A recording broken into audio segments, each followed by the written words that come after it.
Hey guys, Mike here. How are you? So this is going to be, I guess, the third episode of Shop Talk. I know I haven't done the Shop Talk in a while, but this is a episode I was going to do a while ago. And I tried to make the video, but it was too long. I didn't know the right things to say, and it was just me blabbering along. So I've been getting a lot of questions lately about what I do, how much does it pay, what's it like being a residential superintendent, resident manager. And I thought I would just clarify for you guys exactly what I do and, a little bit of how much I make and the pros and the cons and the benefits of it and how I got to where I am. I have no problem telling you guys my age. I am 28 years old. I'll be 29 soon. And a lot of people, contractors, vendors that come into my building, they cannot, understand, like, wait a second, you're the resident manager, but you're so young. Well, maybe because I started really young and I had a drive for this industry. I grew up in this industry and it's what I love to do. So long story short, my dad was a building superintendent, resident manager, an extremely high-end white glove Fifth Avenue building for 30 years. I grew up in that building under him. And that's where I really learned my trade from. I really learned it from my dad. I mean, it wasn't so much like one-on-one talks, but just growing up in the business. And I guess anyone knows this. You grow up in a restaurant business, you grow up on a farm, you grow up under a plumber, electrician, whatever the case may be. Sometimes, some people never want to do what their parents do, and others, it gets into their blood and they love it. For me, it got into my blood. Building management, it got into my blood.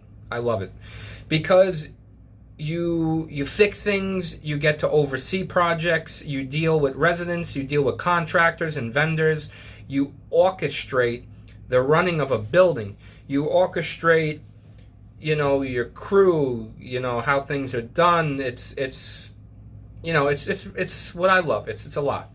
So I am a building superintendent, not a resident manager. I will tell you what the difference is, and it is so small, but the union I'm in and the industry makes it bigger than it should be.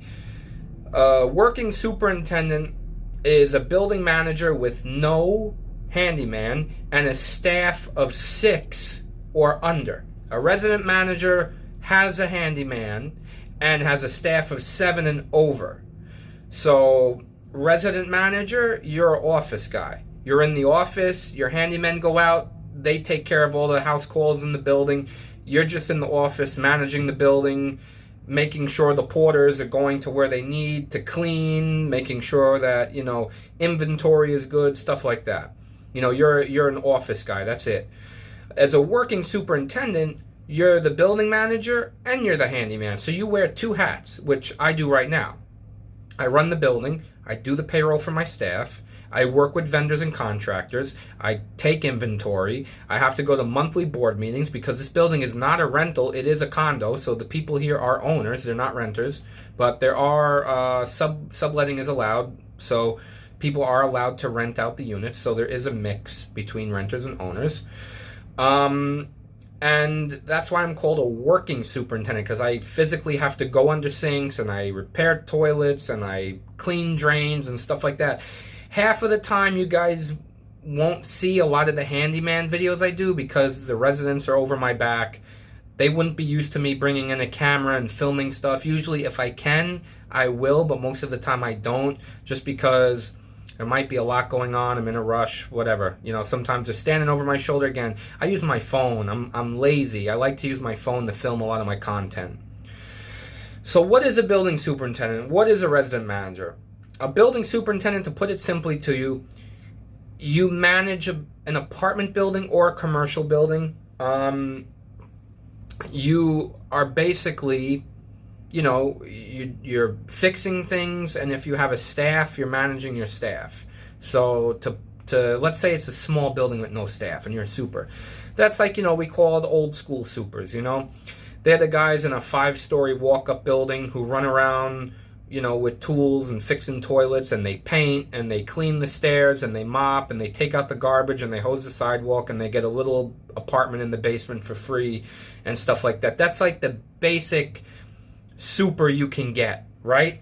And there's a few of them across the street, actually, in the walk-up buildings there. Good guys, man, I know them, but those guys manage multiple of those buildings because the small buildings don't pay a lot of money. So the way they make it up is they'll manage like 5, 6, 7, maybe more than 10 buildings. I know the guy across the street has like 8 buildings he takes care of. He does pretty well, though. He does pretty well.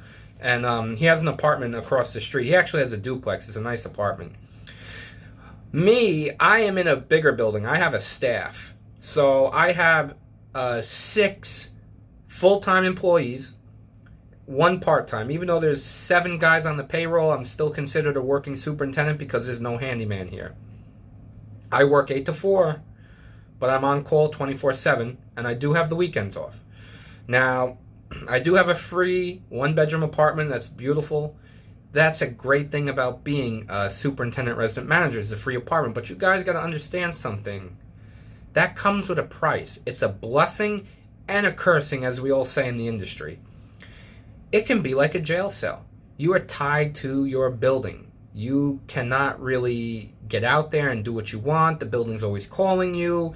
I've gotten calls on the weekends. I've gotten calls at 3 a.m. in the morning. I get calls after work. I'm hanging out with friends and I got to run back to the building because there was no hot water and the boiler tripped on the safety. So really, the free apartment is a perk to get you to stay in the building. Now, that's not a bad thing, If you know how to play your cards right, you can save a lot of money, and you can retire really nicely. But you have to give up some of your freedom to do it. That's where, the strings are attached. Yes, you get a free apartment, but you have to give up some of your freedom. And a lot of guys, that's why they don't become supers, because you got to look at it. Okay, I'm getting a free apartment, but at the same time, now I'm really tied to the building, and I can't really get away. That's why so many supers have like summer homes and second houses and stuff like that. Me, luckily my parents live a few blocks away, so if anything, I just go stay with them for the weekend. I'm not too far away from the building in case they need me. Most of the time, nobody's calling me on the weekends, and I let everyone know, unless it's an emergency, after 4 o'clock or before 8 o'clock, and Saturday and Sunday, don't call me. Has to be an emergency, has to be water pouring out of the ceiling, has to be a no hot water call, has to be a fire, a burglary, something really urgent for me to pick up that phone and say, okay, I'll be there. If it's I want a picture hung, if it's my toilet's running, if it's my sink is dripping, if it's I have a clog, it can wait till Monday. I'm going to tell you that right now. It can wait till Monday. End of story. You cannot let the residents take advantage of you, because if you let them, they will. And, I walk my dog on a Saturday morning, and people will stop me in the lobby and ask me to do shit. And I'm just like, respectfully, Monday. Not an emergency, has to wait till Monday. I have a life too. That's one thing you got to remember. You have a life. So, yes, it comes with its pros and its cons. I am union. I'm in 32 BJ, so I do get union benefits, and that's great. I get good medical, good, health care. The dental, not so much. The eye is all right, but the union will work on those things eventually. The pay is very good for what I get. I'm not going to tell you exactly what I get, but I'll tell you I'm well above $70K a year. I'm above $70K a year, and if you add on my other building, it pushes me closer to $90K. So I'm doing very well for myself with a free apartment, believe me. And there's still some OT as a working superintendent. And usually the OT comes from emergency calls. Emergency calls I'm allowed to put in OT for. So if it's on a weekend and I have to do something with the boiler, or if there's a leak, yeah, I put in OT for that. And my, the managing agent tells me straight up, nope, you have every right to put in OT. So there is OT, and you do get a Christmas bonus from the residents and from the building. And it can be very good. So you play your cards right. Like I said, this can be a very, lucrative career. There are side jobs that come up in this building. People have asked me to paint apartments. People have asked me, right now I'm doing a medicine cabinet job. you know, so you can make side money. There is side money to be made.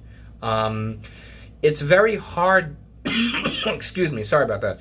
It's very hard to get into this industry, first of all. You know, I started out at the bottom. I started out as a summer relief doorman. Okay, not even a full-time doorman, just filling in for a building where the guys are going on vacation. Then I landed a full-time doorman job, and I did that for 3 years. From 14, you know, into 16, right? Excuse me, 13 to 16. Then, in that building, I was also the porter. Porter is another word for a cleaning person, a janitor. They clean and they do minor handyman tasks like changing light bulbs or painting. I worked for a working superintendent who taught me a lot, and also I knew a lot from watching YouTube videos and just being mechanically inclined. It was very easy for me to transition to the next level, which is a handyman. So most of the time what guys do is they come in as a doorman, they take all the union classes you can because they're for free. You move up to a porter, because when you move up to a porter, sometimes if you get the right resident manager or super, they can take you under their wing and teach you about the business and teach you about how to fix things and stuff on top of your union classes. And then when you do that long enough and when you feel confident enough, that's when you go for your first interview as a handyman. Now, from a handyman, you can go to either two directions. You can start out in a small, you know, crummy building as a super. You could do a part-time super where you only take care of a building 3 days a week and, you know, make $1,000 something a month. Or you could be an assistant superintendent, which can still pay very well, in a big building. Most of the time, assistant super resident managers are going to be in buildings with over 250 apartments. So you could end up in a huge high-rise condo building or rental building that needs an assistant super. That's where you learn how to manage a crew, a staff, and most of the time, you know, you're going to be dealing with a lot more than I'm dealing with here, actually. Because I only have 82 apartments here, and like I said, a staff of 6. You could go into a building and deal with a staff of 30, you know, so they're out there. Those big buildings are out there. Again, the pay for supers, resident managers, goes all the way from handyman pay, $1 over handyman pay, which is $30 an hour, all the way, the highest paid guy I've heard of is $265,000 a year in a really, really high-end building. So you can make little money, you can make a lot of money. It's all about getting into the right building. Now, when you become an assistant, let's say you go the path of an assistant, you do that for 3, 4, 5 years, and then you can go for your main resident manager's job. Now, because you were an assistant superintendent, you can more so go for right into a resident manager and more so right into a big building. Because now you have on your resume, well, this guy worked in a 400-unit building with 38 in staff. He was the assistant super. He was the assistant to the main resident manager. And that looks really good. You do that for 5 years, yeah, you could get into a big building. You could get into a building making 6 figures right away. So me, I went to a different path. I came from handyman right into super. That's the other path. But I got lucky with my first building that they were willing to give me a shot.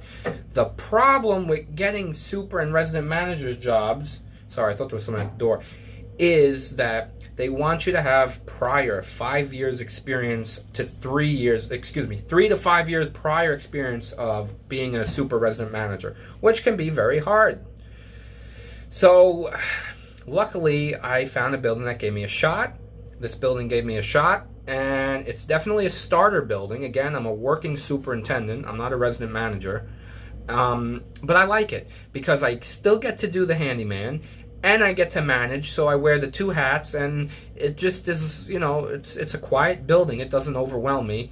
Usually this building has a steady stream of work. Maybe I get 3 to 4 to 5 calls a week, anything from a clogged drain to a light bulb, simple stuff. So that's why another reason I can get away with a shop being so small. I've had a lot of people ask me too, outside of YouTube, God, your shop is so small. You got to remember, this is a condo. It's not a rental. In a rental building, you need a big shop. You need a handyman because there's so much going on. There's apartment turnovers. There's a lot more activity. In a condo, people own their apartments. The building is not responsible for any parts, anything in those apartments. So here, I'm not responsible for anything in any apartment. Nothing. Even the rentals here, because again, they're owned by owners. The owners bought it from the building. The building's a condo. So I keep simple stuff in my shop. Yes, there's plumbing parts and stuff, but believe me, if I have to use it, that person gets back charged. If anything needs to be replaced in an apartment here, you are responsible for it. You're responsible for windows. You're responsible for plumbing up to the risers in the wall. That includes the branch lines. And so it makes it easier, actually, because I don't have to deal with as much. That's why another reason for the amount of apartments, I don't need a handyman, because people don't need that much stuff, and if they do, I charge for it. You know, I mean, I'm not doing this for free. It's not in my job description to fix your toilet. It is in my job description to maintain building systems and the running of the building.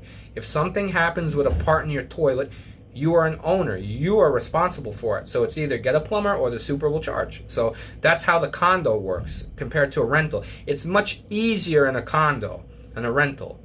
They have their pros and cons.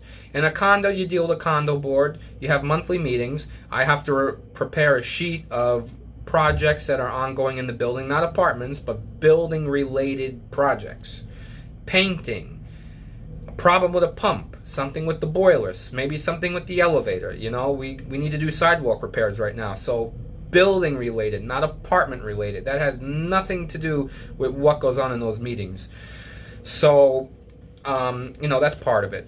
But it's a great career. Again, I have 4 doormen who are at the door, 24-hour doormen, and I have 2 porters. So they clean, they do light repairs, they vacuum the halls, they mop the floors. So I have to go around, I have to make sure everything is clean. The doormen, I don't really need to bother with them. They kind of just do their thing. You just need to be good with the residents, smile, make sure you're logging in packages, you're calling up for food deliveries, and let's say their friend or their family comes over, you just call up and announce to people. That's really all the doorman has to do. He is security, so he does need to be vigilant on things. But that's what those 2 guys do. And then there's me, who's also the handyman, you know, and super running the building. So I hope that answered any questions. Sorry it's a long building. If there's any questions, please put them in the comments. I'll be happy to answer them. I love this job. Yes, people can get to you. It can be a very stressful job at times. The staff, residents, sometimes residents love to use you as the punching bag. They love to throw you under the bus. So you do have to have thick skin if you want to pursue a career as a super resident manager. Not everyone's going to be so nice to you. You know, not everyone's going to be so nice to you. They're going to complain to you. They're going to be nasty to you. It just comes with the job. And that's it. So, again, I hope this cleared up some questions. I thank you guys for watching. Any questions, put in the comments below. And take care. Mike out.